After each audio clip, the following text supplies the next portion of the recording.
حضرت عمر رضی اللہ عنہ هم تجارت کولو. کله چې خلیفہ جوړ کړی شو نو د بیت المال نه وظیفه مقرر شوه. مدینه منوره کې خلک جمع کړل. ارشاد یې وفرمایه چې ما تجارت کولو اوس تاسو په دې کې مشغول کړم. په دې وجه اوس مې د ګزارې څه ذریعاوې خلکو مختلف مقدارونو تجویز کړل. حضرت علی رضی اللہ عنہ چپ ناستو. حضرت عمر رضی اللہ عنہ تر پوښتنه وکړه تاسو رائے صدا؟ وی فرمایل چې درمیانه حال سره چې ستا او ستا د کور خلکو د پاره کافي شي. حضرت عمر رضی اللہ عنہ دا رائے خوښه کړه او قبول یې کړه او درمیانه حال مقدار تجویز کو. یو ځلې یو مجلس کې چې په هغې کې حضرت علی رضی اللہ عنہ هم او حضرت عثمان، حضرت زبیر، حضرت طلحه رضی اللہ عنہم شریکو. دا خبر راغله چې د عمر رضی اللہ عنہ وظیفه زیاتول پکار دي چې په گزاره کې تنگستیا ده، خو هغه د عرض کولو د چا همت ونه شو. په دې وجه د هغوی لور حضرت حفصې رضی اللہ عنہ چې د نبی علیہ السلام بیبي صاحبه کېدو په وجه ام المؤمنین یعنی د مؤمنانو مور هم وه. د هغې په خدمت کې دا حضرت تشریف یوړو او د هغې په ذریعه یې د حضرت عمر رضی اللہ عنہ نه د اجازت او د رایې معلومولو کوشش یې وکړو او ورسره یې دا هم وویل چې زموږ نومونه ورته معلوم نشي.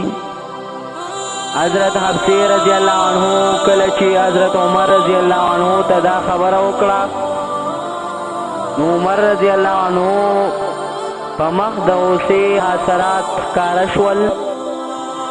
حضرت عمر رضی اللہ عنہ تر دې نومونو پوښتنه وکړه. حضرت حفصې رضی اللہ عنہ عرض وکړو چې لومړی ستاسو رایه معلومه شي.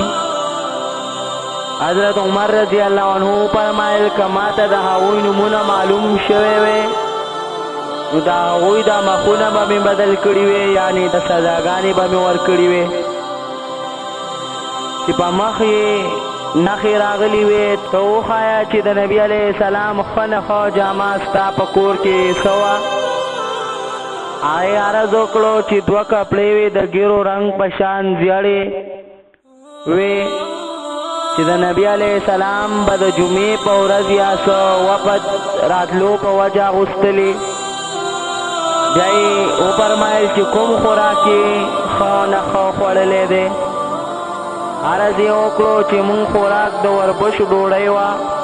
بیا یې وفرمایل چې تا کره به یې ښایسته بستره کومه غوړوله؟ عرض یې وکړو چې یو غټه شان کپړه وه، په ګرمۍ کې به یې 4 برغه کړه او په یخنۍ کې به یې نیمه لاندې وغوړوله او نیمه به یې پورته واغوستله. وی فرمایلی حفصې هغې خلقو ته دا خبره ورسوه چې د نبی علیه السلام خپل طرز عمل سره یو انداز مقرر کړي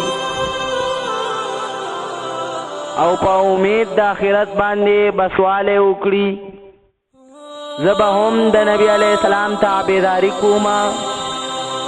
زما مثال او زما د 2 ملګرو د نبی علیه السلام او د حضرت ابوبکر صدیق رضی اللہ عنہ مثال د هغه 3 کسانو په شان دی چې په یو لاره روان شو. لومړی کس یو توحه واغسته او لاړو او مقصد ته ورسید. دویم د لومړی ته تابعداري وکړه او په هغې طریقه باندې لاړو. هغه هم لومړي څخه ورسید.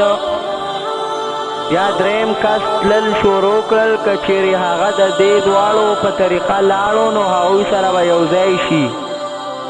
او کچیرې د هغوی طریقې نه خلاف لاړو نو هېڅکله به هم هغوی سره یو ځای نه شي. دا د هغه سړي حال دی چې د هغه نه به د دنیا بادشاهان وېرېدل او رپېدل به څنګه زاهدانو. ژوند سره یې عمر تېر کړو، څنګه زاهدانه ژوند سره یې عمر تېر کړو.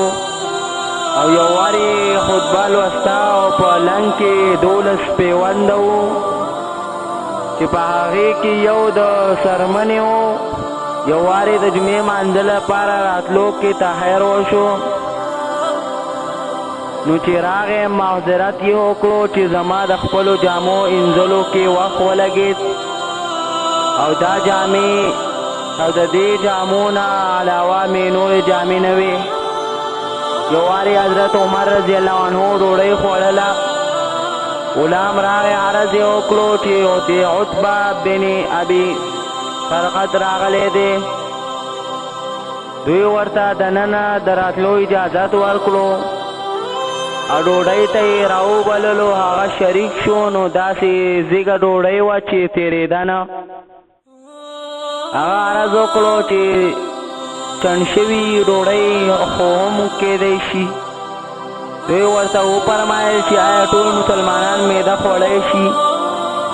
عرض یې وکړو چې ټول خو نه شي خوړی. ویې فرمایل چې افسوس ته غواړئ چې زه خپل ټول عزتونه په دنیا کې ختم کړم. د دې قسمه په سوونو په زرګونو بلکې په لکونو واقعات د دې حضراتو کرامو دي.